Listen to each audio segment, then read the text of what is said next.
Halo semuanya, di video kali ini kita akan membahas salah satu elemen penting dalam desain arsitektur, khususnya arsitektur tropis, yaitu pelindung matahari atau bahasa kerennya adalah shading. Kemarin di video sebelumnya kita sudah bahas mengenai strategi desain pasif, dan kalau kita di iklim tropis, maka strategi desain pasif kita adalah untuk kebutuhan cooling, sehingga salah satunya adalah yang harus kita lakukan adalah menghindari panas. Dan salah satu strategi desain pasif untuk menghindari panas adalah shading. Nah, shading bukan hanya soal kita untuk menghindari panas, tapi juga ada beberapa manfaat lainnya. Nanti kita akan lihat di belakang. Di video kali ini kita akan bahas 3 aspek atau 3 hal. Yang pertama kita akan bahas tentang fungsi shading. Kemudian kita akan bahas tentang prinsip dan desain shading. Kemudian yang terakhir kita akan membahas mengenai cara sederhana menghitung lebar shading yang kita butuhkan untuk menghindari atau untuk meneduhkan area atau bidang yang ingin kita bayangi. Nah, yang pertama kita ke fungsi shading dulu ya. Secara sederhana, fungsi utama shading adalah untuk mengontrol jumlah radiasi matahari yang jatuh atau masuk ke dalam bangunan. Ini kalau kita bicara konteksnya fungsi shading untuk kondisi iklim tropis, yaitu menghalau matahari. Nah, selain itu, di iklim tropis seperti Indonesia ini, sinar matahari itu intens sepanjang tahun ya. Di beberapa hari belakangan ini, bulan Oktober ini terasa sangat panas di Pulau Jawa. Bahkan kalau dilihat di Windy itu hampir seluruh Indonesia ya, sangat panas. Nah, salah satu yang bisa untuk membantu kita, strategi desain yang bisa membantu kita untuk mengurangi panas ini adalah dengan menggunakan shading. Nah, tanpa shading, panas atau radiasi matahari tadi bisa langsung meningkatkan suhu dalam ruangan, apalagi kalau radiasi mataharinya langsung masuk melewati kaca. Nah, ini akan sangat berpengaruh terhadap kenyamanan termal dalam bangunan. Bahkan pun kalau kita menggunakan AC untuk mencapai kenyamanan, AC kita akan menjadi sangat boros. Nah, ini adalah salah satu contoh perbedaan dari sebuah ruangan atau dua buah ruangan yang salah satunya menggunakan shading sedangkan yang satunya tidak. Kita bisa lihat bagaimana total radiasi atau jumlah radiasi atau jumlah panas yang masuk melalui jendela kemudian jatuh ke dalam ruangan. Nah, ini yang sebelah kiri ini tanpa shading, sedangkan yang sebelah kanan ini menggunakan shading. Kalau kita lihat di sini, ini semakin kuning, itu artinya radiasi yang jatuh di dalam ruangan itu semakin banyak. Nah, kita lihat yang sebelah kiri ini tanpa shading, ini kuning sekali ya di sini yang dekat dengan jendela ya. Jendelanya kan ada di sini ya. Ini sangat kuning sekali, artinya radiasi yang masuk lewat jendela itu banyak sekali. Sedangkan kalau kita bandingkan dengan bangunan sebelah kanan, ini yang ada shadingnya, ini radiasinya jauh lebih sedikit jika dibandingkan dengan bangunan yang ada di sebelah kiri. Nah, ini salah satu contoh kita bisa lihat perbedaan yang sangat signifikan dari dua ruangan yang sama, tapi salah satunya menggunakan shading dan bagaimana pengaruhnya terhadap tingkat radiasi yang jatuh sampai ke dalam ruangan. Nah, selain fungsi shading untuk menghalau panas tadi, fungsi shading juga ada beberapa. Bisa untuk mengurangi silau, bisa juga untuk melindungi bukaan dari cuaca hujan. Indonesia di iklim tropis, selain panas, musim hujan kita juga tidak main-main ya. Hujannya sangat deras, kadang ditambah angin juga ya. Nah, selain itu juga shading juga bisa untuk meningkatkan kualitas visual dari desain fasad bangunan. Jadi untuk mempercantik fasad bangunan juga bisa. Nah, yang kedua mengenai desain shading. Nah, desain shading ada macam-macam ya, teman-teman ya. Jadi misalnya di sini kita lihat tipe desain shading di sini ada sampai 13 model ya, mulai dari overhang biasa yang sering kita temui ya di nomor 1 misalnya, sampai misalnya model roller blind seperti ini ya. Jadi bisa digulung. Ada yang model campuran misalnya seperti ini, kombinasi antara shading vertikal dan shading horizontal. Namanya adalah Ecrit. Ini cukup populer juga digunakan di Indonesia. Atau mungkin juga model kombinasi ya, overhang dengan horizontal blind seperti ini. atau mungkin model yang bisa dibuka tutup seperti ini ya. Jadi banyak model shading yang bisa kita implementasikan di dalam desain kita. Nah, secara sederhana, secara teori best practice-nya, desain shading itu disesuaikan dari problematik matahari yang datang ya. Jadi misalnya untuk iklim tropis, arah timur dan barat itu pasti akan menerima matahari langsung di pagi hari dan sore hari. Sehingga kalau kita mau menggunakan shading akan lebih efektif menggunakan shading vertikal atau model shading screen. Nanti ada contohnya di belakang. Tapi kalau misalnya kita mau menghindarkan membuat shading untuk di sisi utara atau sisi selatan bangunan, di mana posisi matahari itu cenderung lebih tinggi begitu ya, kita lebih cocok kita menggunakan model shading horizontal atau kanopi atau overhang ya. Jadi contoh-contoh overhang seperti ini misalnya, ini secara prinsip dasar ini lebih cocok untuk shading utara atau selatan, sedangkan model-model shading vertikal seperti ini atau mungkin seperti ini lebih cocok diterapkan di sisi utara ataupun sisi timur maupun sisi barat ya. Atau mungkin teman-teman mau menggunakan model kombinasi seperti ini juga bisa ya. Jadi kita bisa menggunakan sisi shading horizontal dan sisi vertikal sekaligus. Nah, selain desain shading, kita juga perlu mempertimbangkan faktor-faktor seperti material yang digunakan untuk membentuk shading itu. Apakah dia cor-coran beton, apakah dia baja, apakah dia aluminium, apakah dia kain misalnya. Karena nanti akan berpengaruh terhadap daya tahannya dia, material tersebut, kemudian berpengaruh pada bobot strukturnya, kemudian juga akan berpengaruh pada tampilan visual atau estetikanya. Nah, berikut ada beberapa model shading yang bisa kita lihat. Contoh misalnya ini pada bangunan tradisional Indonesia, ini yang sebelah kiri, kalau saya tidak salah dari Nias ya, dari Nias, daerah Nias, ini shadingnya Anda lihat ini gede-gede sekali ya. Kemudian yang sebelah kanan ini kalau teman-teman ini dari Nusa Tenggara Timur, teman-teman bisa lihat ini overhangnya juga besar ini ya, overhangnya di sini. Bahkan di sini dia punya tinggi sekali ya, ini atapnya tinggi sekali. Nanti kita akan bahas di lain kesempatan mengenai bentuk bangunan. Nanti akan saya buat video sendiri terkait itu. Atau mungkin rumah tradisional daerah Jawa Tengah, Yogyakarta misalnya, yang punya shading yang juga lebar-lebar dan terkadang itu dimanfaatkan untuk teras atau veranda misalnya seperti ini. Nah, ini kan ada terasnya ya. Di bangunan tradisional Jogja, Jawa Tengah juga ada bangunan namanya joglo ya. Jadi satu bangunan yang nggak ada dindingnya, ya hanya terbuka begitu saja. Nah, ini juga biasanya digunakan untuk orang beraktivitas di siang hari yang sangat terik ya, duduk di situ tentunya akan sangat nyaman ya karena terlindungi dari sinar matahari langsung. Ini contoh salah satu bangunan di Singapura ya, ini ada shading-shading vertikal di sini ya kalau teman-teman bisa lihat. Kemudian ini contoh shading dalam model screen seperti ini. Ini banyak ditemukan di bangunan-bangunan yang ada di wilayah Timur Tengah.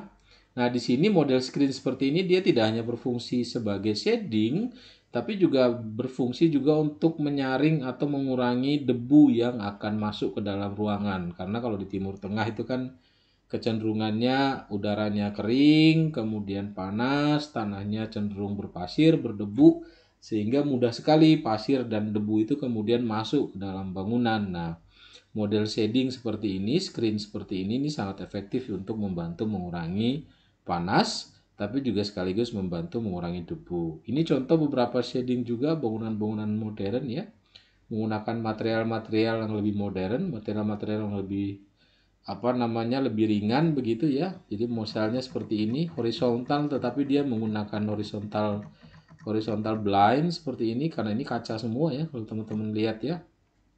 Atau yang ekstrim seperti ini ya, cantilever sangat jauh ke depan.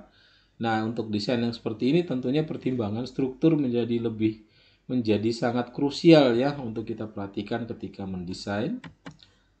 Atau model seperti ini, jadi hampir seluruh bangunan itu di shading, baik pada fasadnya maupun pada atapnya juga dia kasih shading. Atau menggunakan shading kain, teman-teman mungkin biasa menemukan di kafe-kafe misalnya ya, banyak diterapkan di sana. atau model seperti ini, atau model shading tenda seperti ini, atau model-model shading yang seperti ini. Jadi misalnya jendelanya kita hanya arahkan ke arah di mana matahari itu kita prefer, tapi yang berlawanan atau yang kita tidak butuhkan ya kita menghindari matahari masuk dari situ, misalnya ini misalnya, atau model-model seperti ini.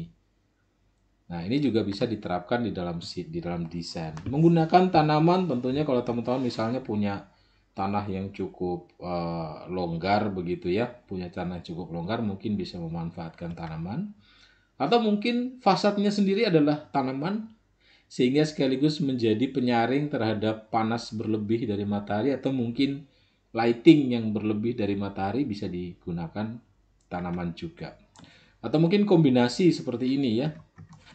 Ada kombinasi tanaman, vertical shading, dan juga ada horizontal shading yang kecil-kecil ini ya. Atau yang di sebelah kiri ini ada namanya tadi yang saya bilang Ecrit ya, desain shading Ecrit, ini kurang lebih tampilannya seperti ini. Nah, kemudian bagaimana kita menentukan lebar shading yang ideal? Ya, menggunakan lebar shading yang ideal. Kita bisa menggunakan pendekatan geometri sederhana berdasarkan sudut datang matahari dan tinggi jendela. Rumusnya adalah seperti ini, D sama dengan H dibagi dengan tangen sudut mataharinya. D itu adalah kedalaman atau lebar shading yang mau kita cari tahu. H adalah tinggi bidang yang ingin dilindungi, misalnya tinggi jendela. Sedangkan theta itu adalah sudut elevasi matahari pada satu waktu kritis atau waktu kondisi yang memang kita ingin lindungi jendela tadi. Jadi misalnya kita nggak pengen jendela ini ada sinar matahari langsung yang masuk pada saat jam 10 misalnya. Berarti sudut kritisnya adalah pada saat matahari berada pada jam 10. Seperti itu ya. Nah, secara teori itu atau secara secara umum kita mendesain shading itu disarankan untuk bisa melindungi sebuah jendela atau bukaan atau bidang itu untuk dari jam 9 pagi, matahari jam 9 pagi sampai matahari jam 3 sore.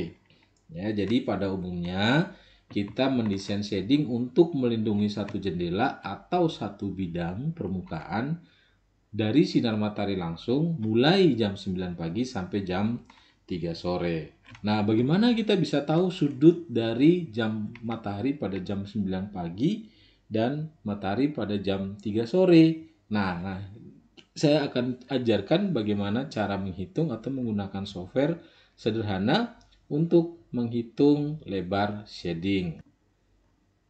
Nah, kali ini saya menggunakan software dari Weather Tool-nya Ecotech ya.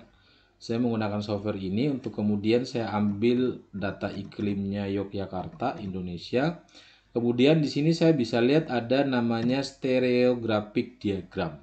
Stereographic diagram ini menunjukkan garis edar matahari untuk satu lokasi tertentu. Jadi misalnya di sini Yogyakarta garis edar mataharinya seperti ini.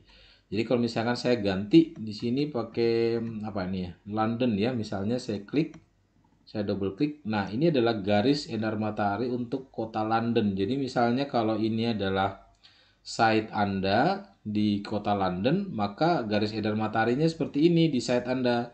Matahari akan cenderung lebih banyak di sisi selatan site Anda.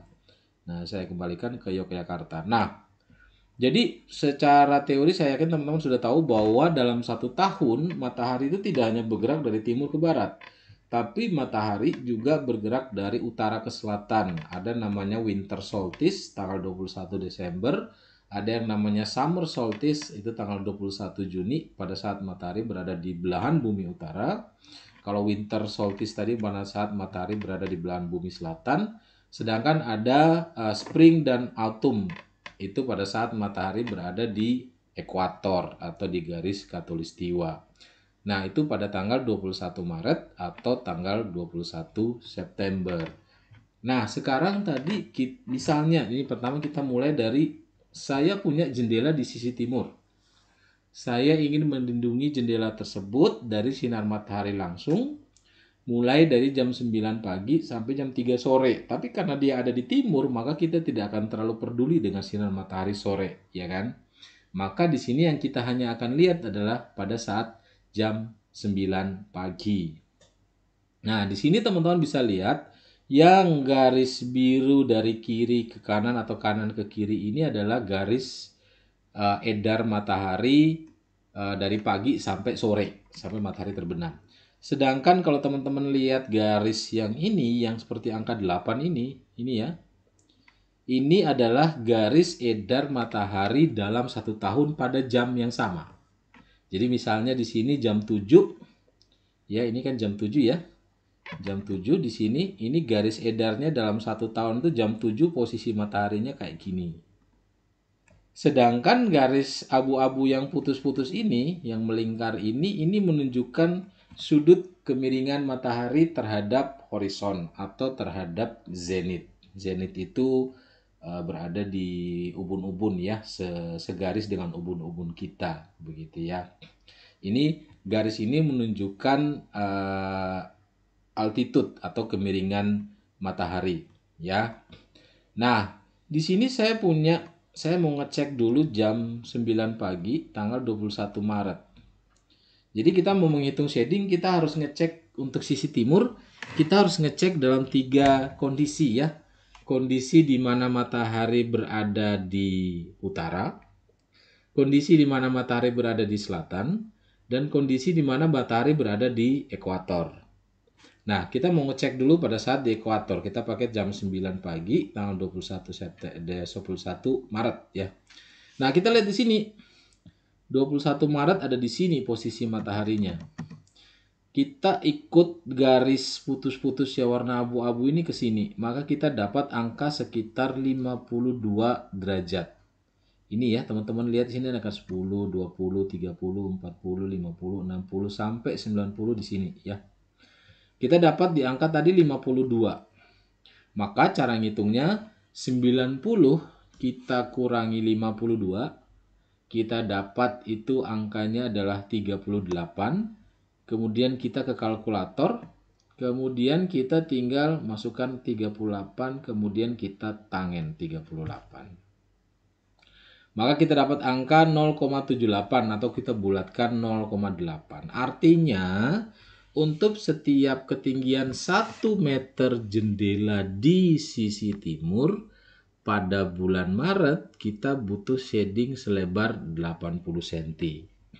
0,78 kita bulatkan jadi 80. Oke, nah sekarang kita pindah. Kita pindah ke bulan Juni pada saat matahari berada di utara. Ya, tanggal 21 Juni jam 9 pagi kita lihat mataharinya ada di sini. Matahari ada di sini, kita ikuti garis putus-putus abu-abu, kita dapat 40 derajat. 90 dikurangi 40, kita dapat angka 50. Berarti kita masukkan 50, kemudian kita tangen. Kita dapat angka 1,19 atau kita bulatkan 1,2. Artinya pada saat di bulan Juni, 21 Juni, shading untuk jendela yang ada di sisi timur lebarnya setiap 1 meter tinggi jendela butuh lebar 1,2 meter shading. Sekarang kita pindah lagi. Yang terakhir yaitu di bulan Desember. Berapa sih di bulan Desember?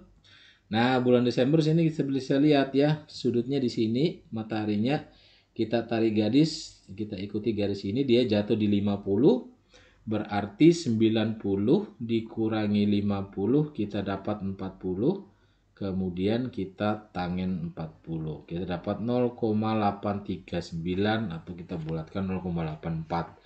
Artinya untuk jendela di sisi timur pada bulan Desember itu kita setiap 1 meter jendela, setiap ketinggian 1 meter jendela kita butuh lebar shading 84 cm.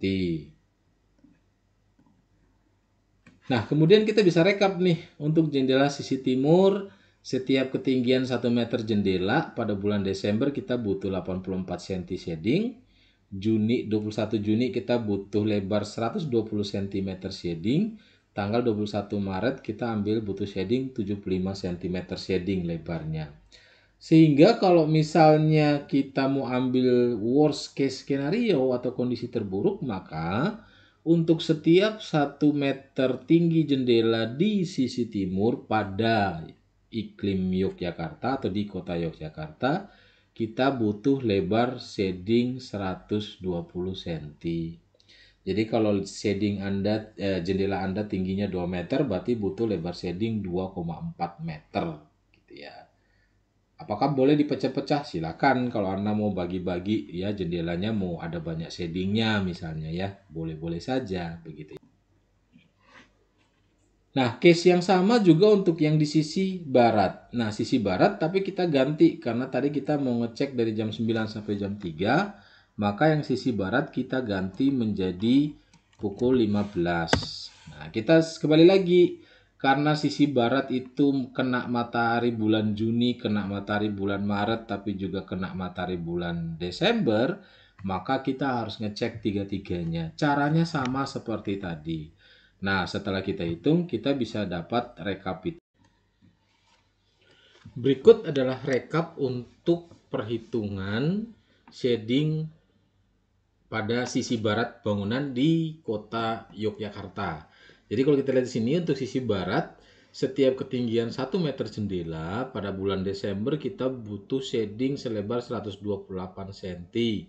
Bulan Juni 160 cm dan bulan Maret 120 cm. Sehingga kalau kita ambil kasus terburuknya berarti di sisi barat setiap ketinggian 1 meter jendela, kalau bangunannya ada di kota Yogyakarta, kita butuh shading selebar 160 cm. Nah, sekarang bagaimana dengan sisi utara dan sisi selatan? Nah, pertama-tama kita lihat yang sisi utara dulu. Nah, sisi utara berarti kita hanya akan mempertimbangkan, kita hanya akan melihat bagaimana kalau posisi matahari ada di puncaknya pada saat di sisi utara, yaitu di bulan Juni. Jadi, kita tidak akan melihat posisi matahari di bulan Maret atau September saat dia di ekuator, atau kita tidak akan lihat posisi matahari pada saat matahari ada di selatan, karena kan sudah pasti ya jendela yang di sisi utara pasti akan terlindungi. Jadi kita hanya lihat di skenario terburuknya, yaitu pada saat matahari berada di utara. Namun kita akan lihat dalam 2 jam. Kita akan lihat di jam 9 pagi dan juga kita akan lihat di jam 3 sore. Karena kan ini dia edarnya sisi utara di sini ya. Berarti kita harus lihat di pagi sama sore. Nah, pertama misalnya kita lihat yang pagi hari dulu. Jam 9 pagi tanggal 21 kita mau lihat di bulan Juni. Nah, di sini kita lihat ya, matahari ada di sudut 40 derajat ya kalau kita tarik garis ke sini. Berarti kalau misalnya kita pakai kalkulator, berarti 90 dikurangi 40 ya. Kemudian kita tangen ya, kita dapat 1,19 atau kita bulatkan 1,2 meter atau 120 cm. Bagaimana dengan kondisi sore harinya? Jam 15, kita lihat di sini ini ada di sekitar tidak persis di 30 derajat. Ini anggaplah 32 ya, karena kan posisinya di sini ya. Berarti kita 90 kita kurangi 32, kemudian kita tangen. Nah, ini kita dapat di angka 1,6 meter lebar shadingnya. Ini untuk yang di jam 3 sore. Sehingga kalau kita mau rekap, hasilnya akan seperti ini.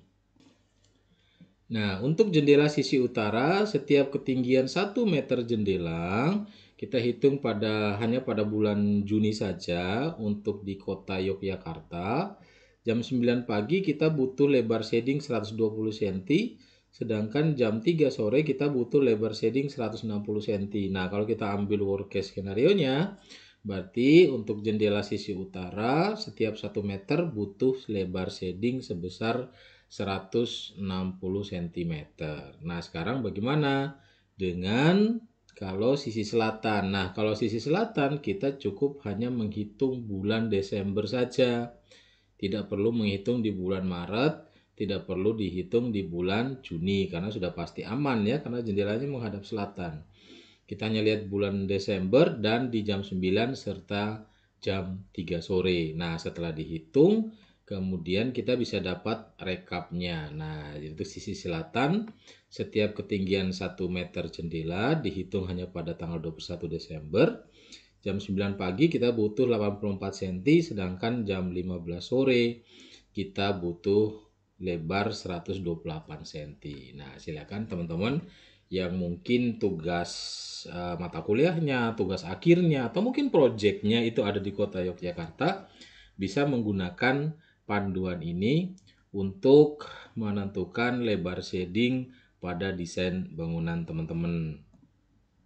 Nah, kalau misalnya teman-teman cukup kerepotan mau menghitung satu-satu seperti tadi ya, teman-teman pengen sesuatu yang yang pengen cepat, pengen otomatis, nah silakan teman-teman bisa mampir ke video kami yang lain. Di sini ada judulnya Optimasi Desain Shading Bangunan dengan Ecotech. Di sini ada cara cepat untuk menghitung ukuran shading menggunakan Ecotech ya. Nanti silakan, nanti saya akan berikan linknya saya akan pin linknya di kolom komentar.